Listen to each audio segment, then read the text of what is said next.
श्री गणेशाय नमः. नमस्कार भक्तांनो. भक्तिरस या आपल्या लाडक्या यूट्यूब चॅनलवर आपले मनपूर्वक स्वागत आहे. भक्तांनो, सनातन धर्मात अत्यंत पवित्र मानली जाणारी तिथी म्हणजे माघी गणेश जयंती.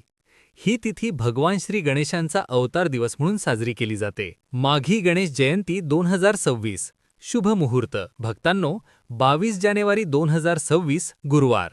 माघ शुक्ल चतुर्थी. ओम. पूजा करण्यासाठी शुभ वेळ पहाटे ब्रह्ममुहूर्त ते दुपारपर्यंत.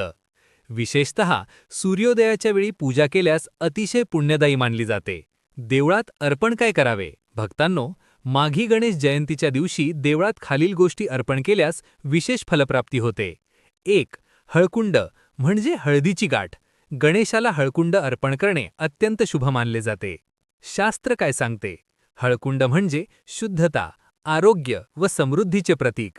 आयुर्वेदात हळद ही रोगनाशक आहे. गणेश तत्वात तमोगुण नष्ट करून सत्वगुण वाढवते. फल, घरातील नकारात्मक ऊर्जा नष्ट होते. आरोग्य व धनलाभ प्राप्त होतो. 2. दुर्वा म्हणजे 21 दुर्वा. भक्तांनो, गणपती बाप्पांना दुर्वा अतिशय प्रिय आहेत. शास्त्रीय महत्त्व. दुर्वा थंड गुणधर्माची आहे. गणेशाच्या उष्ण ऊर्जा शांत करते. मन, बुद्धी व स्मरणशक्ती वाढवते. 21 दुर्वा का? 21 हा अंक पूर्णत्वाचा व गणेश तत्वाचा मानला जातो. फल, विद्यार्थ्यांना विद्या, नोकरी व्यवसायात अडथळे दूर होतात. 3. शमी वनस्पती. भक्तांनो, माघ महिन्यात शमीपत्र अर्पण करणे फार श्रेष्ठ मानले जाते. शास्त्र काय सांगते? शमी म्हणजे पापक्षालन करणारी वनस्पती. महाभारतात अर्जुनाने शमी वृक्षात शस्त्रे ठेवली होती. शमी ग्रहदोष शांतीसाठी उपयुक्त. फल, शत्रुबाधा कमी होते. संकटांपासून संरक्षण मिळते. नवीन कार्यात यश प्राप्त होते. विशेष उपाय. देवळात किंवा घरी गणपतीसमोर 21 दुर्वा, 1 हळकुंड आणि शमीपत्र अर्पण करून हे मंत्र म्हणा.